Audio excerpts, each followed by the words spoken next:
الحمدللہ رب العالمین، بسم اللہ الرحمن الرحیم۔ اللہ تعالیٰ کا قرآن عظیم میں ارشاد ہے وَنُنَزِّلُ مِنَ الْقُرْآنِ مَا هُوَ شِفَاءٌ وَرَحْمَةٌ لِلْمُؤْمِنِينَ، سورہ بنی اسرائیل کی آیت نمبر 82 ہے۔ ترجمہ یہ ہے کہ اللہ تعالیٰ شاہ فرماتے ہیں کہ یہ قرآن جو ہم نے نازل فرمایا ہے یہ مسلمانوں کے لیے شفا اور رحمت ہے۔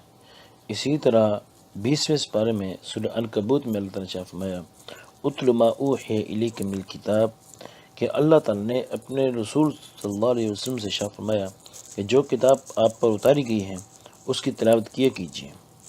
اللہ تعالیٰ نے قرآن میں یہ بات ارشاد فرمائی ہے کہ ان الذین یتلون کتاب اللہ واقاموا الصلاة وانفقوا مما رزقناہم سرا وعلانیۃ یرجون تجارۃ لن تبور، کہ جو لوگ قرآن مجید کی تلاوت کرتے رہتے ہیں اور نماز کی پابندی کرتے رہتے ہیں اور جو کچھ ہم نے ان کو دیا ہے اس میں سے پوشیدہ اور علل اعلان بھی خرچ کرتے رہتے ہیں، تو وہ لوگ یقیناً ایسے تجارت کی امید رکھتے ہیں کہ جس کو نہ تو کبھی نقصان پہنچنے والا ہے اور نہ ان کو کسی قسم کا خسارہ ہوگا، یعنی ان کے اعمال کا اجر و ثواب پورا دیا جائے گا۔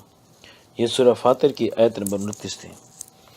میرے بھائیو، اللہ رب العزت نے اس قرآن مجید کو قرآن حمید اور اسی طرح اس کو بل هو لوح محفوظ، یہ لوح محفوظ میں قرار دیا۔ یہ وہ کلام ہے کہ جو اللہ رب العزت نے اپنے پیغمبر حضرت محمد مصطفیٰ صلی اللہ علیہ وسلم پر نازل فرمایا، اور اس سے بڑھ کر امتی کی کیا سعادت ہو سکتی ہے کہ وہ اس کلام کو پڑھے کہ جو براہ راست اللہ کے نبی صلی اللہ علیہ وسلم پر نازل ہوا، کہ جس میں جبریل علیہ السلام کا واسطہ تھا کہ وہی لے کے آتے تھے، اور آج وہی الفاظ کی تلاوت وہی کر رہے ہیں۔ مثلا ایک بات آپ کو بتاتا ہوں کہ الحمدللہ رب العالمین، کہ یہ الفاظ وہی ہیں جو حضرت جبریل علیہ السلام سیدنا حضرت محمد مصطفیٰ صلی اللہ علیہ وسلم پر لے کر نازل ہوئے۔ میرے بھائیو، یہاں سے اس بات کا اندازہ ہوتا ہے کہ دین شریعت اور دین محمدی جو ہے، یہ شریعت کا جو علم ہے یہ ہمیشہ باقی ہے، اور باقی جتنے بھی علوم ہیں، جتنے بھی فنون ہیں، ان سب کو دوام نہیں ہے۔ میرے بھائیو، ہر ایک چیز کی ہر ایک وقت کے ساتھ اس کی محدود مدت ہوتی ہے۔ اس مدت کے بعد جو ہے اس چیز کی اہمیت، اس چیز کی قدر و اہمیت وہ ختم ہو جاتی ہے۔ اسی طرح ایک حدیث پاک مفہوم میں آتا ہے، حضرت ابو سعید خدری رضی اللہ عنہ فرماتے ہیں رسول اللہ صلی اللہ علیہ وسلم نے ارشاد فرمایا کہ جس شخص کو قرآن مجید کی مشغولیت کی وجہ سے ذکر کرنے سے اور اللہ تعالیٰ سے دعا مانگنے کی بھی فرصت نہ ملے تو میں اس کو دعائیں مانگنے والوں سے، اللہ تعالیٰ فرماتے ہیں میں اس کو دعا مانگنے والوں سے زیادہ عطا فرماتا ہوں۔ اور اللہ تعالیٰ کے کلام کو سارے کلام پر ایسی فضیلت ہے جیسے خود اللہ تعالیٰ کی ذات اقدس کو تمام مخلوقات پر فضیلت حاصل ہے۔ یہ حدیث ترمذی شریف میں یہ روایت ہے، اور یہ اس کا باب ہے، باب فضائل القرآن۔ میرے بھائی، اسی طرح حضرت ابو ذر غفاری رضی اللہ عنہ شاہ فرماتے ہیں، وہ کہتے ہیں کہ نبی کریم صلی اللہ علیہ وسلم نے شاہ فرمایا کہ تم لوگ اللہ تعالیٰ کا قرب اس چیز سے بڑھ کر اور کسی چیز سے حاصل نہیں کر سکتے کہ جو خود اللہ تعالیٰ کی زبان، جو اللہ تعالیٰ سے نکلا ہے۔ مثلا وہ کیا ہے؟ وہ قرآن مجید کی تلاوت ہے، یعنی قرآن مجید جو ہے سب سے افضل ترین ہے۔ اسی طرح حضرت جابر رضی اللہ عنہ سے ایک روایت ہے، نبی کریم صلی اللہ علیہ وسلم نے ارشاد فرمایا کہ قرآن کریم ایسی شفاعت کرنے والا ہے کہ جس کی شفاعت کبھی رد نہیں کی جائے گی، یعنی قبول ہی ہوگی، اور ایسا جھگڑا کرنے والا ہے کہ اس کا جھگڑا تسلیم کر لیا جائے گا، اور جو شخص اس کو اپنے آگے رکھے، یعنی اس پر عمل کرے، اس کو یہ جنت میں پہنچا دیتا ہے۔ جو اس کو پیٹھ پیچھے ڈال دے، یعنی نہ تو اس پر عمل کرے، نہ اس کی بات کو سنے، نہ وہ کسی چیز پر وہ آنے پر راضی ہو، تو یہ اس کو جہنم میں گرا دیتے ہیں۔ میرے بھائیو، اس حدیث کا سب سے بڑا جو تشریح تھوڑی سی میں کر دیتا ہوں، یہ حدیث پاک جو ہے، اس میں نبی صلی اللہ علیہ وسلم نے قرآن مجید کی 3 صفتوں کا ذکر کیا ہے۔ سب سے پہلی بات شفاعت، کہ اللہ رب العزت نے اس کی شفاعت کو قبول کیا ہے۔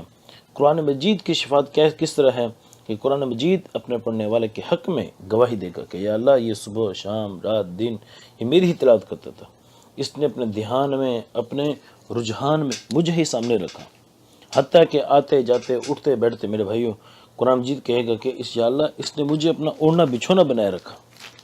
اب دیکھا جائے تو یہ فضیلت ہم لوگوں میں سے صرف اسے مدارس کے بچوں کو حاصل ہے کہ وہ صبح شام قرآن مجید پڑھتے رہتے ہیں۔ ہم عام لوگ جو ہیں وہ اتنا اہتمام نہیں کر پاتے، جتنا اہتمام مدارس کے بچے کرتے ہیں، دینی مدارس کے بچے جو ہیں. اسی طرح میرے بھائیوں، اسی طرح اس حدیث میں دوسری چیز ہے کہ قرآن مجید جھگڑالو ہے. بھائی جھگڑا کس طرح کرتے ہیں؟ قرآن مجید ایسا جھگڑا کرنے والا ہے کہ اس کا جھگڑا تسلیم کر لے جائے گا.